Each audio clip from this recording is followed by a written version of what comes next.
y'all doing?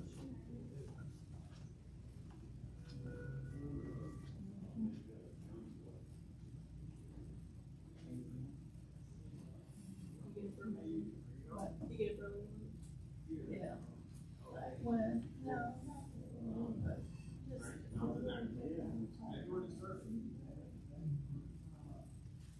I just don't have energy. Hey, man, how you? Her office at the dentist, I kept digging at that. Yeah, I was sick, so. Complicated. You couldn't go back to sleep. I just, I have never been a person. I would rather be early than go down. I mean, I could be, sometimes I would be my God.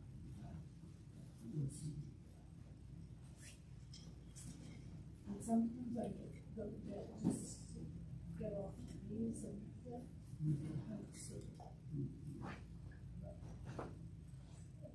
She was asking me what I did between Sundays or during.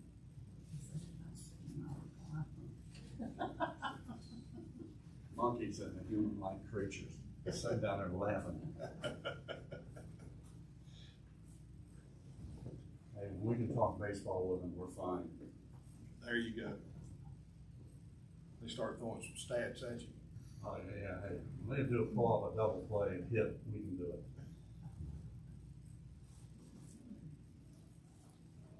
So when you set up your recliner, you want shows, Shadows and look at books. are you a TV watcher? You have favorite shows? The news, Fox. We can run out. Yeah. So I went to be with my mom, she's 97. And You my on brother phone? was supposed to be away, so my sister and I went. shows it? Kind of stayed with her, she still lives alone. And that's their You family. play on the phone. And so my brothers, they told me once, he said, when you talk to mom and tell her that there's another channel on the TV beside Fox. She doesn't turn on anything else but still Fox. I have a sister-in-law. Yeah, that's, that must be parking while they're driving, must be Fox, so she would watch. The It's daytime showing Fox it here. is in the parking lot. When she goes to bed, on regular. Mary Jane. Yes. Yeah. What about football playoff? Oh, I don't know, okay. She didn't care less. How is Jim doing? This one's down some, he sent me a text a couple of days ago. Hey, Wishing hey, me mom happy left her phone in birthday. the car, so she He did. sent me a text. Yeah. Okay. You know, he was working with Thank Mark you. and Helen, Yes. and he's. He sent, he sent me, that y'all, but, yeah, yeah, every Saturday. Yeah. Yeah, but he's slowed down doing that. Yes, and, I think that's back his support. Well, yeah, You know, he was supporting me big Yeah. time. it's in there, Finally, because it's really in the parking lot, just like moving. Well, I know he was also supporting Romanian preachers. right, I'm not sure financially how, He, but I do know African preachers that big time. and how is James How's Jean's? remember? Oh, What for Dan? we just had this, just that was in July, Holly and United Marcy, I don't know, or didn't show. Yeah. But now Stephanie and Carl, I think it's declined. But Because she's called me a couple of times and asked me the same question. Over and over. Oh, okay. And I just, the second time, Mhm. maybe third time, she called. You want two of them, or you want one of them or two? And, So I I can said, put, Jean, I we can, talked he says about another day. this, I said, that they're Which no one? relation. The Polians, Poles, race. you know who I'm talking about, but they were, That one? I know some Philippians, but they're over in Arkansas. Eric and Terry Estes' Okay. daughter, Yeah. married a Pullman, Pullman. and Jean and Jimmy knew some. And so whenever I get put in, but this is been maybe a year or so, about them, that they were having some issues, she would call me every time she would see that and would ask about it.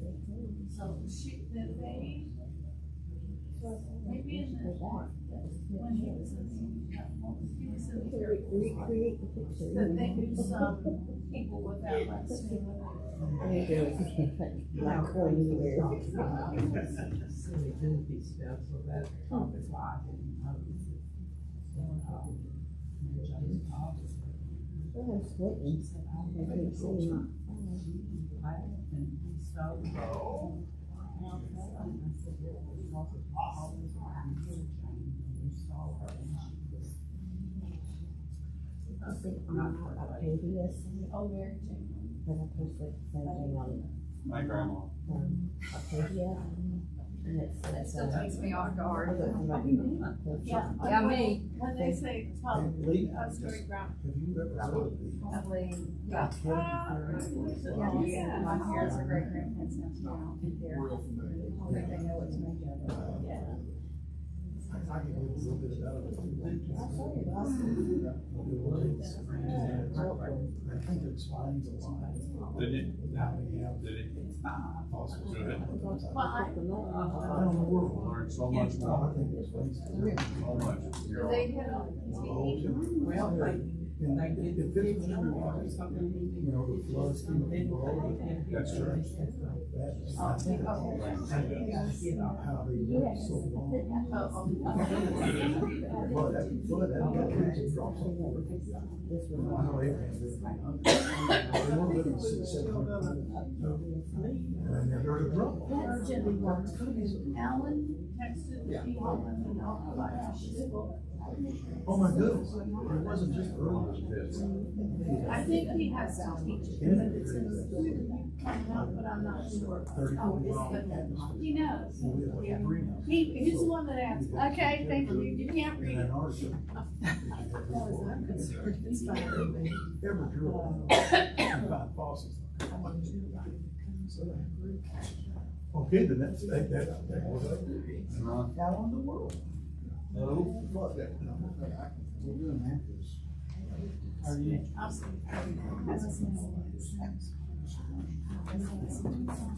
Forgot my schedule. My schedule. I mean, it's so. Finish at 6. Don't either. Somebody's on ours, somebody's on yours. Exactly. Yeah, it is 6, because I started reading this. Hey, I made it. I can't remember how much I read ahead. Yeah. I think they had.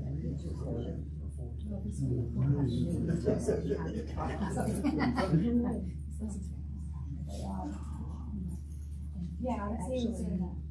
It's about time for us to get started.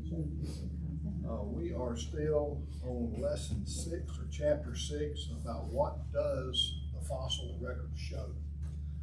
Before we get started in the lesson, Brian, if you would, to lead us in prayer.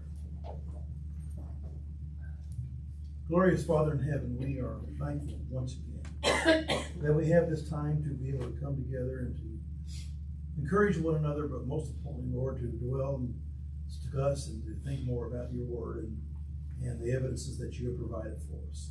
We ask, Lord, that you'll please help us as we go through this period of study to always remember that you are the designer, you are the creator, and keep that in our forefront of our minds. Thank you that you've given us all this evidence that we can use. Help us to strengthen our faith. In Christ's name we pray. Amen. Just a quick recap from last week. Of course, we're talking about things that are shown in the fossil record, as opposed to what we were talking about on Sunday mornings about things that the fossil record does not show. But before we get into that, actually, we got a scripture up here on the screen, and that's Romans chapter 3 and verse 4. And I think it teaches a principle here that we need to be able to apply in all things. When God has something to say about something, we need to let God be true. It says, "Certainly not. Indeed, let God be true, and every man a liar, as it is written, that you may be justified in your words and may overcome when you are judged. We need to start with that principle, with that mindset that God is going to be true, that whatever God says is true. And if man differs with what God says, man is wrong. It's just that simple. So we need to understand that God is going to be true. Now, unfortunately, when it comes to things like we've been discussing, creation versus evolution, there are a lot of people, and I'm not talking about just atheists, but there are a lot of people even who claim to be Christians who are allowing man to be true and making God a liar. Even some people who claim to be Christians do not accept God's version of creation. They try to interject things there that just simply are not there. They come up with this idea of theistic evolution, which is contrary to what the scriptures teach.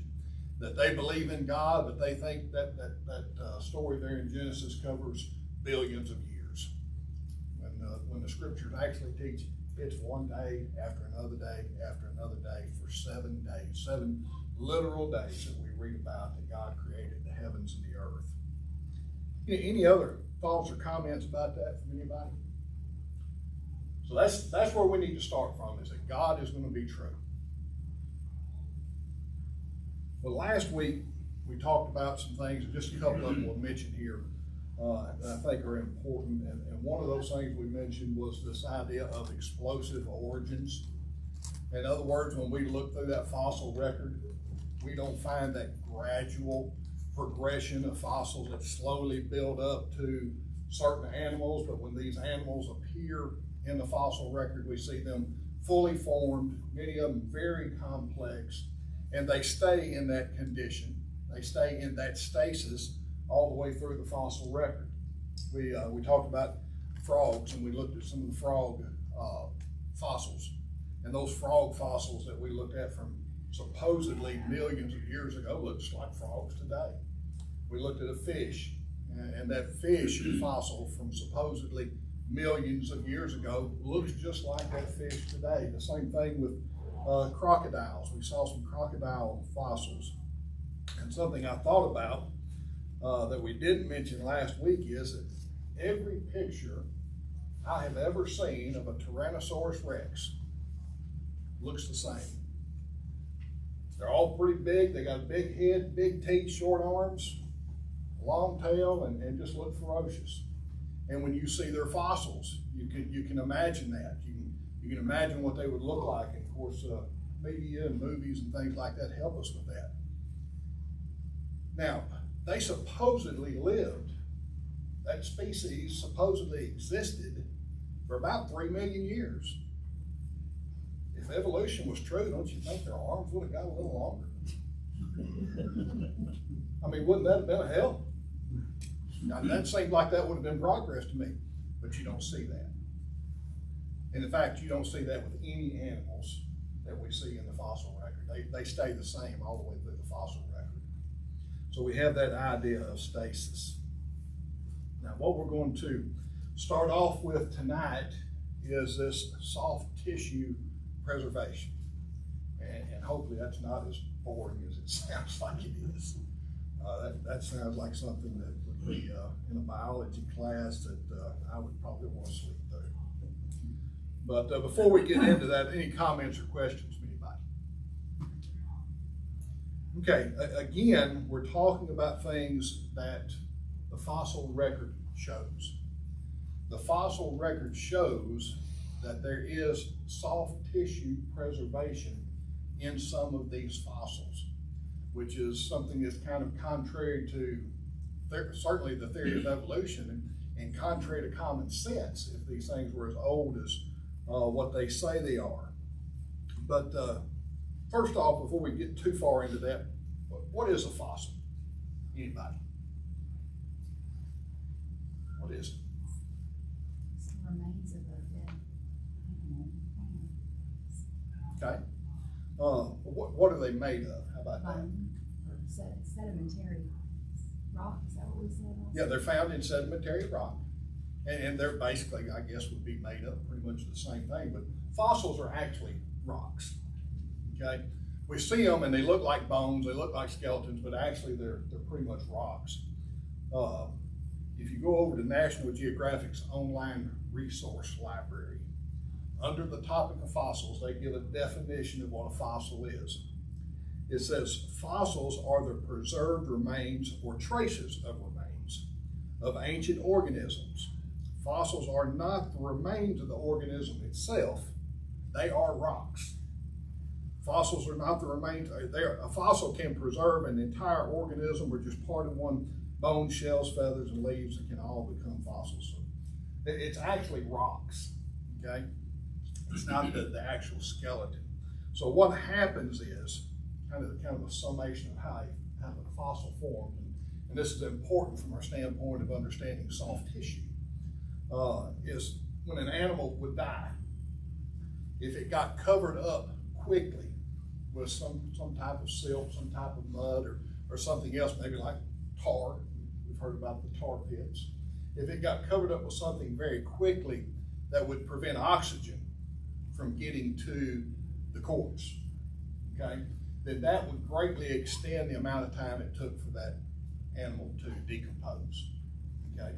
And what would happen as this animal did decompose, and in some cases, certainly not all cases, but in some cases, you would have water carry minerals, down through the area where this animal had decomposed, and those minerals would begin to fill the voids in the bones and in the spaces. These things began to deteriorate, and basically over a period of time, you would have a rotten mold of what that animal used to look like, or what his skeleton would have used to look like.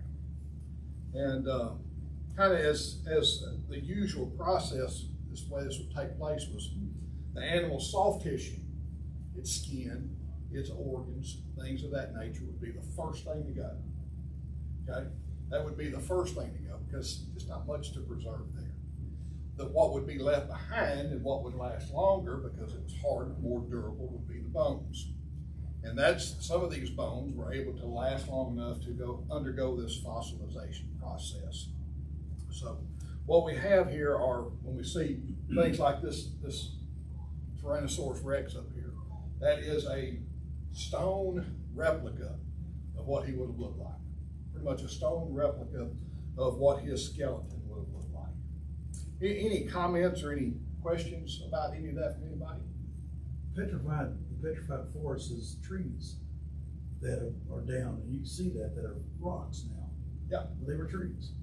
And they surmise that with the sedimentation, sometimes those pores in the bones or the branches will open, and that's how the sediment gets in there and hardens. But I'm not sure, how that process works. But those trees are fossils. Right. They absolutely are. It doesn't have to be an animal to be a fossil. Right. And it doesn't have to be, a skeleton to be a fossil. These are what we call body fossils. There's also, as he mentioned, trace fossils. That would be like a footstep, a footprint. You leave a footprint behind it. That's a trace. That's evidence that something had been there. You talk about the petrified logs and petrified trees. I've got a chunk of one at the house that I found. One of these days, I'm gonna get a wet saw and I'm gonna cut it in half just to see what the rings look like inside of it. I've just never done it. Can I have the other half? I think I'm gonna make bookends with it. Anything else? Okay. So, according to the evolutionists, and according to common sense, we mentioned a while ago, that bone structure, or that stone rock structure should be all that's left after 65 million years, okay? And I think sometimes we kind of lose sight of how long that really is. The evolutionist throws around millions and millions of years like it's nothing. And if they're off by 1 million years, or 2 million years, or 5 million years, that's just, small potatoes compared to the big numbers that they throw out of billions. But 65 million years is a really, really, really long time. And it is a really long time for something to be able to endure or last. Of course, we know that that's nowhere near accurate. But this is what they would have seen, what they would have expected, and what common sense would have said until about 2004. In 2004, there was a paleontologist named Mary Schweitzer. Now, Mary Schweitzer stumbled upon something that was pretty amazing. She was doing a little work on this Tyrannosaurus rex, this juvenile Tyrannosaurus rex that was named, was it B-Rex, I think was what his name was. He was found in 2000. They're getting ready to move him from one place to the other. He was bigger than what the helicopter could carry, so they had to kind of cut him up a little bit. And she wound up with some of the fragments, and she began to examine those fragments underneath a microscope and began to find things that looked like blood cells, things that looked like maybe veins and soft tissue and different things. And so she got to checking into this a little bit closer. And they finally wrote an article about her and some of the things that she found. And they wrote that article in the Smithsonian Magazine in 2006. I'm just going to read a couple of things from that article. And the title of the article is Dinosaur Shocker. Okay? This is because nobody would have expected, nobody among the evolutionists would have expected this. Okay? For her to find some of the things that she was finding. But the first line is that probing a 68 million year old T-Rex, Mary Schweitzer stumbled upon astonishing signs of life that may radically change our view of the ancient beast. Now this is the Smithsonian Magazine, okay? So we know what she stumbled upon. She stumbled upon soft tissue, okay? Something that just should not have been there. Something that should have rotted away, decayed millions of years ago, according to the evolutionists. So, how do you think that would radically change the evolutionist view? Soft tissue. It's not supposed to survive soft tissue. It's not, but it did. So what would you think? Well, I would think, well, they're going to have to revise the age of the fossils. You're right, Brian. That's not what they did. That is not what they did at all. They didn't revise that age. Instead, they went about trying to figure out ways to explain it away. Tried to come up with ways that this soft tissue could have lasted for 68 million years. But that idea that these fossils were not nearly as old as what they claimed to be never entered their mind. It never entered their mind. Now, creationists, after they heard about this, saw that as proof that these dinosaurs, are not nearly as old as the evolution says they are. They see that as proof of a young Earth. You could see maybe something like that lasting 4,000 years. 68 million? No. Now, when Miss Schweitzer found out about that, she didn't like it. She didn't like it at all.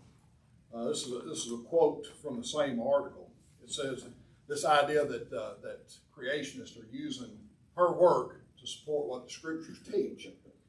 The same article says, this drives Schweitzer crazy. Geologists have established. Now, something is established, that sounds like it's rock solid, it's firm, there's no questions about it.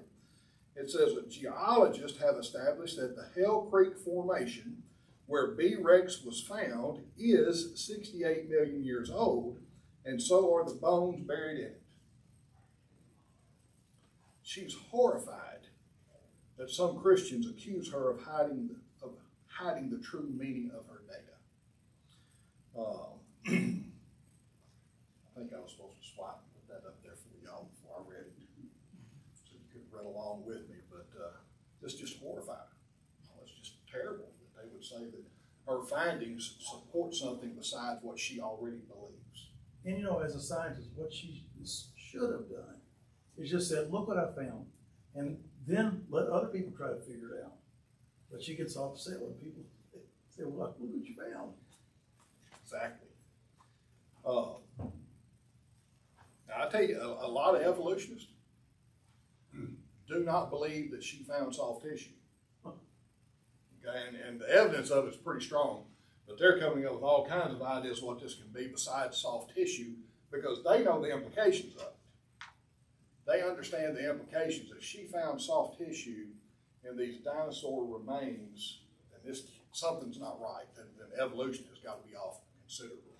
So how do they justify the other guy in Montana just a handful of years after he finds soft tissue in another beast? Well, So then, hello, if that's one, that's two, maybe they have an argument here. they're more than just two. So, yeah, how they justify it, I don't know. But it goes against common sense. They're just hiding to keep Darwin from turning in his grave. But, you know, they're committed to something, and they're not willing to step back and say they're wrong. And that's exactly what it is. But I'm gonna tell you that people like Ms. Schweitzer, to me, are one of the most dangerous kind of evolutionists. And I say that because she claims to be a Christian. She claims to be a Christian. She calls herself in that article a complete and total Christian. But then also makes the remark, well, God just wants us to have faith. If we had evidence, well, then we wouldn't need faith. But which is kind of even contrary to what the scriptures teach. Our faith is built on evidence. Right. So she's one of the most dangerous kind. But going on about her findings a few years later, Live Science, I think it was, Live Science magazine in November of 2013 wrote another article about her and some of her findings, which I thought was really amazing. That says the researchers, talking about her and her staff, also analyzed other fossils for the presence of soft tissue and found it was present in about half of their samples. Going back to the Jurassic period, which lasted from 145.5 million years to 199.6 million years ago. You're not supposed to put that up there, I forgot. So we've gone from soft tissue from 68 million years ago to soft tissue 200 million years ago. That just doesn't make sense. There's no way that it could possibly last that long. So what we've got is soft tissue actually being found in large numbers. Now, not a lot of it in each one, but it's being found in large numbers and large samples, in a lot of different samples that they're checking. So, common sense dictates that that soft tissue under the best of conditions wouldn't last very long. Even the scientists, or the evolutionists that are scientists, claim originally that there's no way that it could have lasted 1 million years. Well, we're talking about 68 times and 200 times that. So we see a big problem for them there. The scientists or the evolutionists, they've got an issue with soft tissue. Don't know it. But they do. But what's the answer to it? What is the answer to that? Well, the answer to it's real simple, isn't it? Those dinosaurs and their fossils simply are not nearly as old as what they claim to be. They are not millions of years old. Most of them are probably in the neighborhood of 4,000 years old, around the time of the flood. Okay, that would have been a time when a lot of fossils would have been created at once. Okay, there have probably been some fossils created maybe before that. Certainly some have been created after that, but not in as vast numbers as what we would have had during the time of the flood. You see, the evolution has been wrong. Evolution has been wrong about the time it takes to produce fossils, how long it takes, and also the age of the strata of the rock that they're found in. They look at this strata of rock and they say, well, it's 68 million years old. So the fossils in it have to be 68 million years old. So they've been wrong about this. We now know, and even scientists are starting to figure out that fossilization can happen pretty quickly. They have been able to reproduce it in a laboratory in 24 hours. When they put enough heat, enough pressure on something, they can do it in 24 hours, which is absolutely amazing to me. And we've seen evidence also in the natural world among some of the fossils that we have found, that human beings have found. I say we, not me, but other folks, that without a doubt prove that fossilization had to happen quickly. And one of those is the fossilization of some fish that have been found down in South America. These fish fossilized so quickly that some of them, this fish like this is a picture of one of them, some of them even still had their last meal in their stomach when they cut them open. They still had that last meal in their stomach. An article in the Science News, at Science News Explorers from 2014, talking about these fish. It says in rock after rock, David Martell, he's a paleontologist that was looking into this, didn't just find the skeleton of the fish, he also found its organs. Petrified in stone, he found the stomach, intestines, the delicate feather-like gills that fish use to breathe. In the stomach of one fish, Martell even found the petrified remains of its last meal, the bodies of shrimpy creatures called ostracods. And when he looked closely at the fossil gills under a microscope, he realized that even the individual cells had been preserved. The researcher went ahead and concluded that this fossilization must have taken place within days. If that animal, if that fish had laid there very long, it would have decomposed. Or that was one of the longest meals anyone's ever had. Exactly. But had to happen within days. Any comments or any questions over any of that from anybody? Even that picture alone, you wouldn't see the eye, anything at all. Yeah. Oh, Yeah, a lot of the eyeballs still there, isn't it? Yeah. Mount St. Helens, when it occurred, it ended up, within months, they found fossils from the eruption. Right. So, I mean, it proves that it isn't. It's not Millions a and millions millions and of millions of year process, is it? It can happen very quickly. And that lends credence to the fact that the earth is not over about 6,000 years old. Okay? If this fossilization does not take millions and millions of years. Another one that the author brings up is this London hammer. The London hammer. This is a hammer that was found in Cretaceous rock. Okay.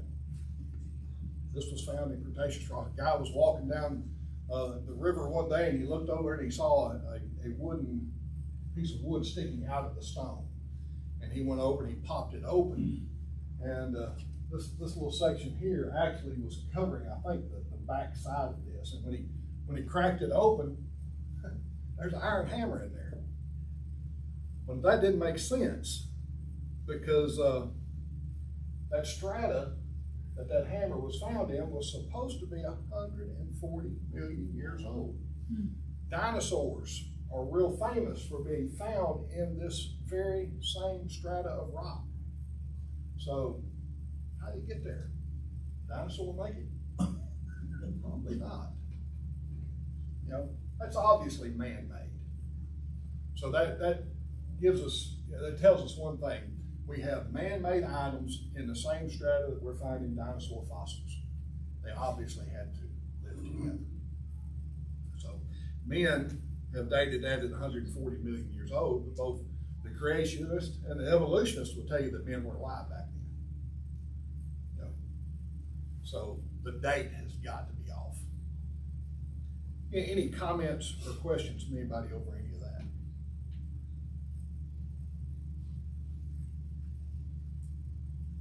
we've got, also the author brings out here that the fossil record shows variation and adaptive ability within kinds.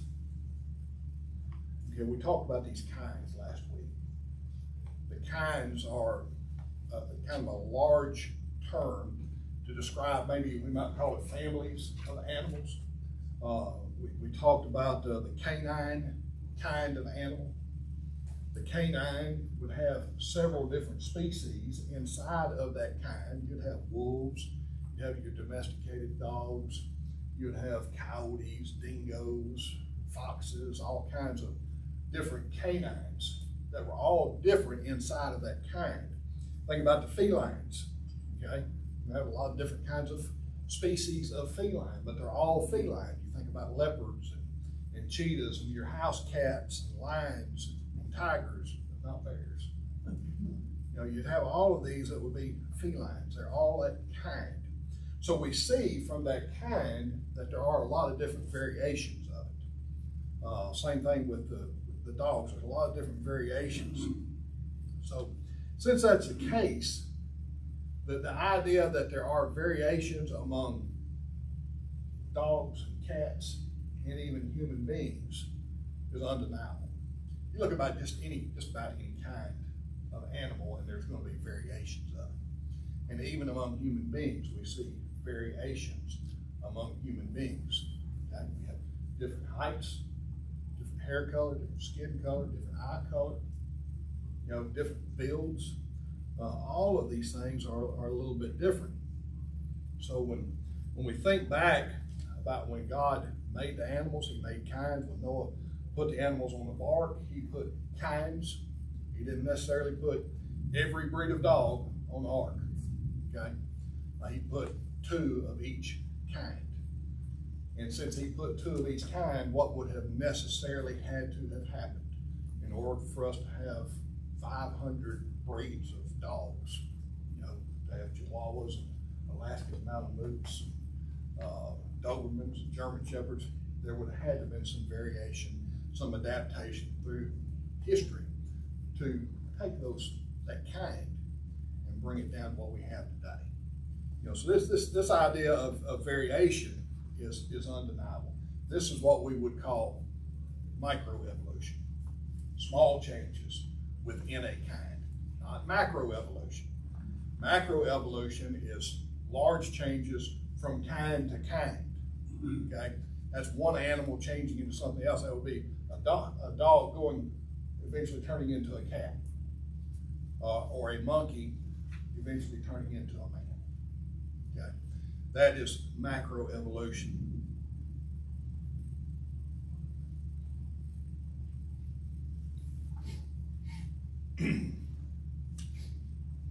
This macroevolution, got ahead of myself in my notes just a little bit, has never been witnessed in history. It's never been witnessed in the wild. It's never been witnessed in the laboratory. It's never been produced anywhere. So it is nothing but a theory, and a theory with absolutely no support.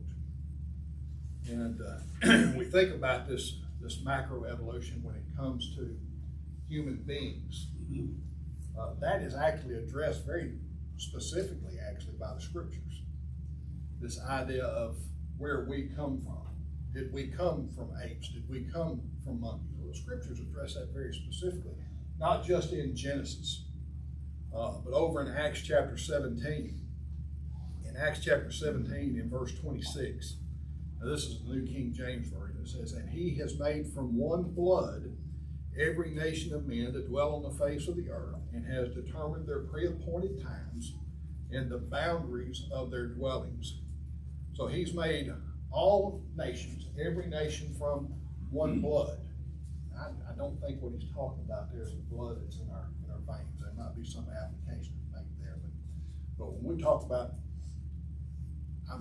me and my brother are blood kin. We're family. Okay, blood's thicker than water. You know, we're talking about family, and I think what he's talking about here is that we were all descendants of one. And some of the other versions bring that out. The English Standard Version says on the very same verse, and he made from one man every nation of mankind to live on all the face of the earth. So what he's getting at here is that we have one common ancestor. Every variation of human being you see on the face of the earth has one common ancestor. It could all be traced back to Noah, and from Noah all the way back to Adam. So we all came from the same lineage. We all came from the same place.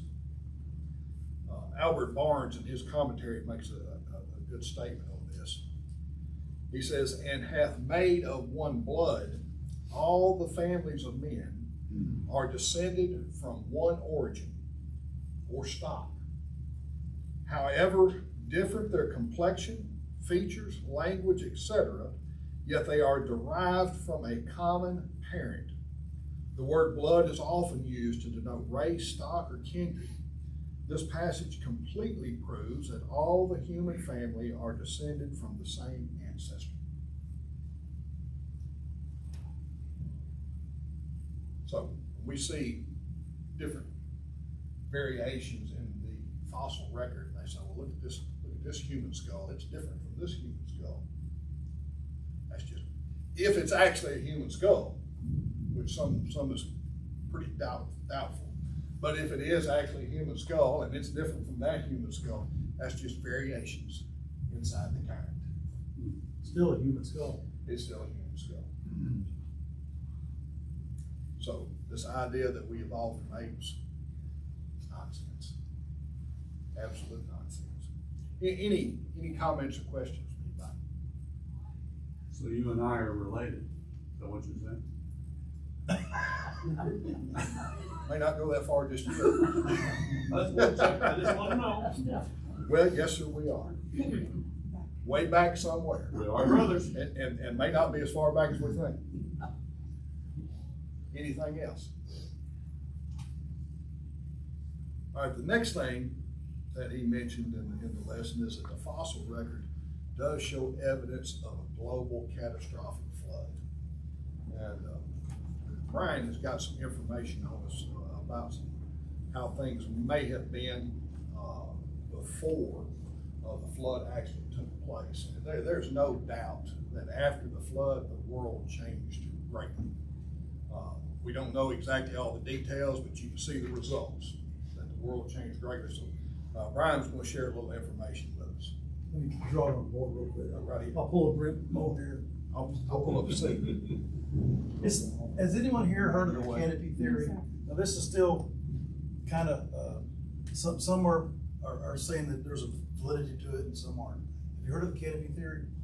Okay, basically what it is you have the world, Earth, and pre-flood you had a huge canopy of atmosphere around it. And that's why it never rained. This is the theory. Never rained because it was same temperature here at the North Pole as it was the South Pole and everywhere else. It was like a greenhouse, huge atmosphere. All right, and then, because you read the scriptures, and it was in the book, that whenever the flood occurred, it says that the waters came up from beneath and collapsed from above. And of course, it also says that it had never rained until Noah's time. So the theory is that when God brought the flood, and of course this would explain a lot, he let all this water collapse. And now we have the atmosphere that, use your razor here. Now we have an atmosphere that's much, much smaller. And it would be maybe like this, what we have today. And of course, that would do a couple things. I mean, you and I were talking about before. Whenever you start reading about the age of the people, before Noah's time, well, how long were they living? Methuselah, for instance. Yes, hundreds of years. 700, 800 years after Noah, and they still live 100, 150. But it's a major drop. And to me, I think this is what happened is they had protection from all the radiation that's in space. And I think that's part of what causes us to age as quickly as we did compared to them. Because we're not different people. We're not different. And so when that canopy collapsed, then you ended up with, of course, your temperatures that we have now, where it's much, much colder here and much warmer than the equator. You didn't have your greenhouse effect anymore. And so this is the canopy theory. And it does fit with some of the scriptures. It also explains how they would have some of the woolly mammoths and other animals found up in Siberia. There's no way they should have been there. Why? How would they be in Siberia if the world was the same temperature, pretty much same climate as it is today? They should be around the equator, but yet they were up here. And so I think there's some theory, some validity. This is hard to prove, but anyway, that explains, I think, a little on the possibly how the flood occurred. That's all. Okay. That's interesting. That's something we can maybe do a little more study on. But it does absolutely teach that the waters came not just from above, but from underneath. And we can see as a result of the flood, a lot of things changed. And a lot of people think that this may have brought about kind of an ice age, okay? not a worldwide ice age, but the freezing around the polar caps would explain how some of those animals got frozen up there. We were talking about earlier, we got a little rain today. What happened? Things cooled off, didn't it? You think about it raining for 40 days and 40 nights. You've got that water coming up from the bottoms of the ocean. I don't know if you've ever been in a river next to a dam where the water comes underneath the dam. That's cold water, okay? So you would have a dramatic cooling effect. That would really take place at the extremes of the poles, and it would explain probably how some of these animals actually wound up frozen. In time, as we find some of those I guess you would call them fossils because they had to turn to rock. Some of them are still just kind of fleshy when they thaw them out. But the fossil record does absolutely show evidence of a global catastrophic flood. Over in Genesis 6 through 8, we see that God looked down and he just saw how wicked man had become. His thoughts were on evil continually. And God decided, I'm going to wipe them out. But then he saw Noah. Okay? And Noah found grace in the eyes of the Lord, it said there in Genesis 6 and verse 8. And then we know the story that God told Noah to go out and build an ark. Put your family on the ark, you, your wife, 3 sons and their wives, and get the pairs of all the kinds of animals and 7 pairs of some of them that were clean in order to have some to sacrifice. And the water during this flood, it said in chapter 7 of Genesis, verse 11, that the fountains of the great deep were broken up and the windows of heaven were opened. That idea of the fountains of the great deep were broken up. Some of the other versions say that the fountains of the deep burst forth. Okay, so we just imagine water gushing up all underneath the oceans, and now it's raining for the first time, and you can imagine how much sediment would have been stirred up by that. Okay, you walk around in the beach, you get there in the water a little bit, and you see the little cloud around your feet. Okay. Well, that's sediment that's being stirred up just by you walking there. When you start thinking about the amount of water coming up from the bottoms of the oceans, that's blowing sand and dirt and everything up in the water. Then you've got the water that's coming down from heaven. It's washing mud and dirt and everything off the mountains. So you have got a tremendous amount of sediment in the water. Okay, if you've ever, Mississippi River is a good example of what water looks like when it's full of sediment. They don't call it the muddy Mississippi for nothing. Okay, what's left of it, they don't call it that. But this would have led to a tremendous ability for these different layers that we see in the rock strata to be laid down one right after the other in rapid succession. And we see evidence that they were laid down in rapid succession. We'll skip that slide. From some of the trees that we find that have been petrified. And those trees run through multiple layers of strata. Well, how did that happen? If it takes millions of years to lay down each one of those layers, wouldn't that tree have rotted away before that happened? You know, trees don't last forever. I mean, all of us have seen trees, you know, fall over and rot away. Bugs and termites, and things like that get to them. But that we find quite a few of these. There's another one. I mean, there's several of these that are around. There's even some in Tennessee. This is in northern Tennessee, and you can see from the picture here, there's 1, 2, 3, I think a fourth one over there. These things have been uncovered. They uncovered these while they were doing some blasting in a coal mine.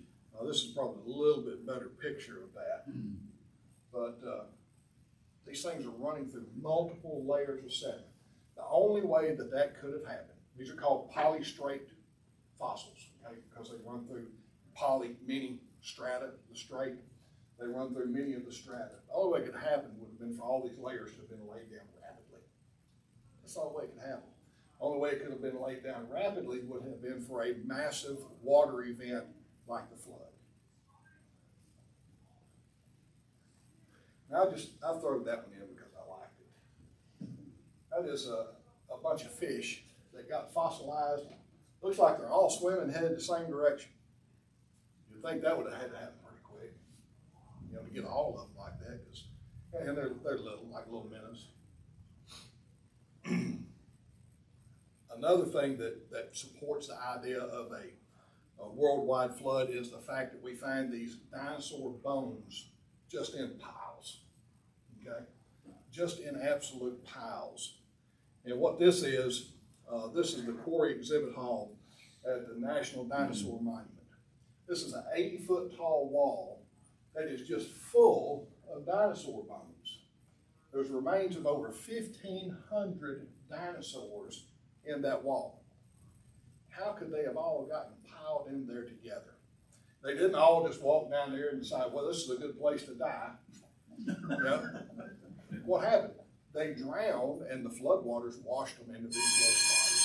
And they got covered with mud and silt, and they all fossilized there. There's a lot of salt water fossils that are here in Memphis and South Haven that you can find. Right. These are actually some right here, and these are in the Ohio fossil beds of the falls of the Ohio fossil beds, just across from Louisville, yeah. And a lot of those are, from my understanding, saltwater fossils. Right. What are they doing there? The flood deposited them there. When everything got blown up from the bottom, even those small shells and things that were down there, the small animals got scattered all over the place, and they settled in low spots just like we see happen today. You get a good rain and you get some leaves. What happens to the leaves? They all kind of settle in the same spot. Anything before we close the class? Brandon and I have gone up near Boonville, Mississippi. There's a stream, I think it's called Markstown or something like that. But we have found shark teeth there. Yeah, It's land sharks. right, yeah. Yeah. Let's see. I thought that Ole Miss. Yeah. All right, appreciate all the comments.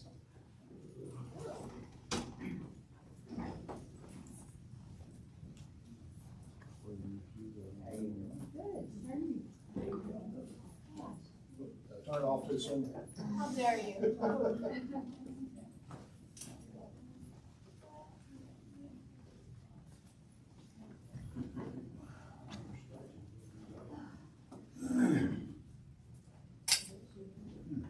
Hello, sir. How you doing, sir? Very good. How are you? What number? I was scratching for it in the truck when we got there. Yeah, well, we were already here, so. You know, think about this. Careful. That soft tissue you was talking about, I think I know what it was. What? Spam. You think it was spam? That's what's in the stomach. I'll tell you what. That's what's in the stomach. It lasts a long time. I That guarantee might you. last 140 million Yeah, years. never Fine. mind.